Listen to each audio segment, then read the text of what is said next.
Year వేడుకలో ఎలాంటి అవాంఛనీయ ఘటనలు జరగకుండా పోలీసులు పకడ్బందీ చర్యలు చేపట్టారు. ముందు జాగ్రత్త చర్యలో భాగంగా అన్ని ఫ్లేవర్లను మూసివేశారు. పలు ప్రాంతాల్లో వాహనాలను దారి మళ్లిస్తున్నారు. పలు చోట్ల డ్రంక్ అండ్ డ్రైవ్ టెస్టులు చేస్తున్నారు. ఈ డ్రంక్ అండ్ డ్రైవ్ టెస్టులకు సంబంధించి మరింత సమాచారాన్ని మా ప్రతినిధి పవన్ లైవ్లో అందిస్తారు. పవన్, మొత్తానికి చూస్తే అనుకున్న విధంగానే పోలీసులు మాత్రం డ్రంక్ అండ్ డ్రైవ్ పైన చాలా నిఘా పెట్టారు. ఎందుకంటే ఎక్కడికక్కడ ఆ యొక్క భారీ గేట్లను ఏర్పాటు చేసి పూర్తిగా డ్రంక్ అండ్ డ్రైవ్ టెస్ట్ కూడా ఏర్పాటు చేస్తున్నారు. ఇప్పటికే నగరంలో చాలా చోట్ల కూడా డ్రంక్ అండ్ డ్రైవ్ టెస్ట్ కూడా నిర్వహిస్తున్నారు. ఎందుకంటే ఎవరైనా మద్యం తాగి వాహనంతో బయటికి వస్తే మాత్రం వారిని పట్టుకునేందుకు కూడా పోలీసులు అన్ని చర్యలు కూడా చేస్తున్న పరిస్థితి కూడా చూస్తున్నాము. ఎందుకంటే ప్రతి వాహనాన్ని కూడా పోలీసులు చాలా క్షుణ్ణంగా పరిశీలించి మరీ పట్టుకుంటున్న పరిస్థితి చూస్తున్నాము. ఎందుకంటే ప్రతి ఒక్కరిని కూడా డ్రంక్ అండ్ డ్రైవ్ నిర్వహించిన దాని తర్వాతనే వారికి డ్రంక్ అండ్ డ్రైవ్ పరీక్షలో వారు మాత్రం తాగకుండా ఉన్నారని తెలుస్తూనే వారు అక్కడ వదిలేస్తున్నారు. లేకపోతే వారిపైన కఠిన చర్యలు కూడా తీసుకుంటున్న పరిస్థితి కూడా చూస్తున్నాం. ప్రజెంట్ రోడ్ నెంబర్ జూబ్లీస్ 10Cలో ఉన్నాము. ఇక్కడనే పూర్తిగా పోలీసులు అంటే సాయంత్రం నుంచి కూడా ఈ యొక్క డ్రంక్ అండ్ డ్రైవ్ టెస్ట్ నిర్వహిస్తున్న పరిస్థితి చూస్తున్నాము. ఇప్పటికే కొన్ని కేసులు కూడా నమోదయ్యాయి. కొంతమంది 2 వీలర్ కావచ్చు, కొంతమంది 4 వీలర్లో కూడా ఒక మద్యం తాగి వస్తే మాత్రం వారిని పట్టుకుంటున్న పరిస్థితి కూడా చూస్తున్నాము. మొత్తానికి మాత్రము ఇప్పటికీ అక్కడక్కడ యొక్క కేసులు కూడా నమోదవుతున్నాయి.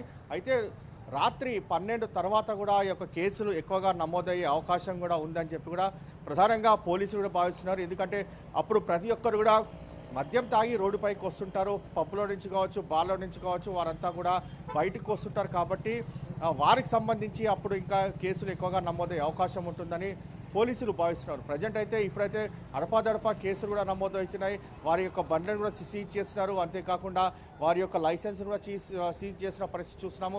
ఒకవేళ రెండోసారి మాత్రం పట్టుపడితే వారికి కఠిన చర్యలు ఉంటాయని చెప్పి కూడా ముందుగానే పోలీసులు చెప్తున్నారు. అదేవిధంగా కూడా పోలీసులు పూర్తిగా ఈ యొక్క తనిఖీలో నిర్వహిస్తున్న పరిస్థితి కూడా మనం గమనిస్తున్నాము.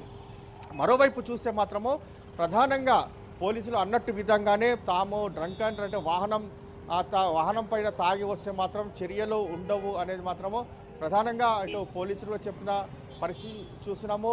మరోవైపు ఇందులో చూస్తే మాత్రము పోలీసులు చాలామంది డ్రంక్ అండ్ డ్రైవ్లో యొక్క కొంతమంది పోలీసులకు సహకరించకపోయినా వారిని మాత్రము ఆసుపత్రికి తీసుకెళ్ళి వారి యొక్క బ్లడ్ శాంపుల్స్ ద్వారా కూడా చికిత్స చేస్తాము, వారి యొక్క పరీక్షల్లో అప్పుడు తేలుతుంది మద్యం తాగిందా లేదా అనే దానిపైన. మొత్తానికి ఓవరాల్గా చూస్తే జూబ్లీ హిల్స్ యొక్క కావచ్చు, బంజారాహిల్స్ కావచ్చు, ఇతర సంబంధించిన ప్రాంతాల్లో మాత్రము పెద్ద ఎత్తున యొక్క డ్రంక్ అండ్ డ్రైవ్ టెస్టులు కూడా జరుగుతున్న పరిస్థితి మనము గమనిస్తున్నాము.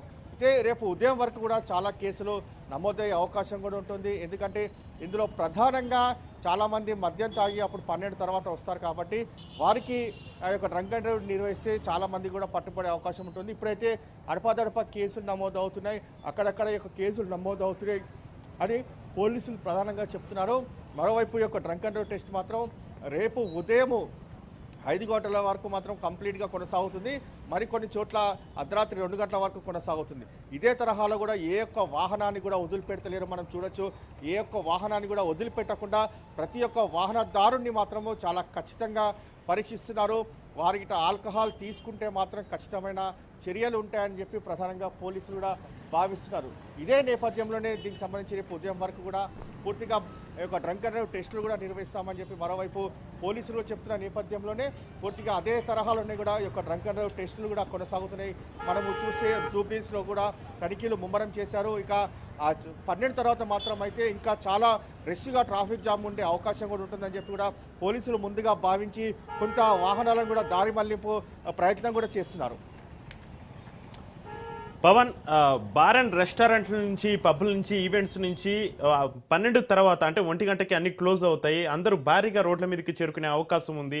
అప్పుడు ఎలాంటి ట్రాఫిక్ ఆంక్షలు ఉండే అవకాశం ఉంది? దారి మళ్లింపులు ఏమైనా ఉండే అవకాశాలు ఉన్నాయా?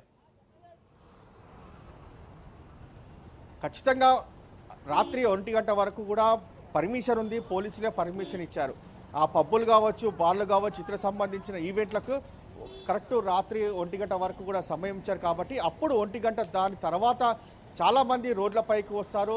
అప్పుడు వీరికి సంబంధించి చాలామంది కూడా కొంతమంది పోలీసులు హెచ్చరికలు కూడా లెక్క చేయకుండా మద్యం తాగి వస్తారు. కాబట్టి అప్పుడు చాలామంది పట్టుబడే అవకాశం కూడా ఉంటుంది. ఒక్కొక్కరిని కూడా పూర్తిగా పరీక్షించే నేపథ్యంలో సమయం తీసుకున్న నేపథ్యంలో కూడా ట్రాఫిక్ జామ్ ఎక్కువగా ఉంటుంది. కాబట్టి కొంత ట్రాఫిక్ మళ్లింపు కూడా చర్యలు కూడా ఉంటాయి. ఎందుకంటే ఒక ట్రాఫిక్ జామ్ కాకుండా అన్ని చర్యలు కూడా తీసుకుంటామనేది మాత్రము ప్రధానంగా పోలీసులు కూడా దీనికి సంబంధించి ఒక ప్రత్యేకంగా ఒక ప్రణాళిక కూడా వేశారు. ముఖ్యంగా బంజారాహిల్స్ జూబ్లీస్ ప్రాంతంలో ఎక్కువ సంఖ్యలో ఇటు చాలామంది పబ్బులు ఎక్కువ సంఖ్యలో ఇక్కడ ఉన్నాయి కాబట్టి హైదరాబాద్ చుట్టుపక్కల ప్రాంతాలంతా కూడా ఇక్కడికి వచ్చి ఈ యొక్క ఎంజాయ్ చేస్తుంటారు ఈ యొక్క న్యూ ఇయర్ సంబంధించి. కాబట్టి ఇందులో మాత్రం అప్పుడు ట్రాఫిక్ జామ్ ఎక్కువగా ఉంటుంది కాబట్టి అప్పుడు దారి మళ్ళిస్తారనేది మాత్రం ప్రధానంగా పోలీసులు కూడా చెప్తున్నారు. మొత్తానికి ఓవరాల్గా చూస్తే రేపు ఉదయం 5 గంటల వరకు కూడా ఈ యొక్క డ్రంక్ అండ్ డ్రైవ్ టెస్ట్ నిర్వహిస్తూనే ఉంటాము. ఎవరైతే తాగి వస్తే మాత్రం వారిపైన కఠిన చర్యలు ఉంటాయని చెప్పి ప్రధానంగా పోలీసులు కూడా భావిస్తున్నారు.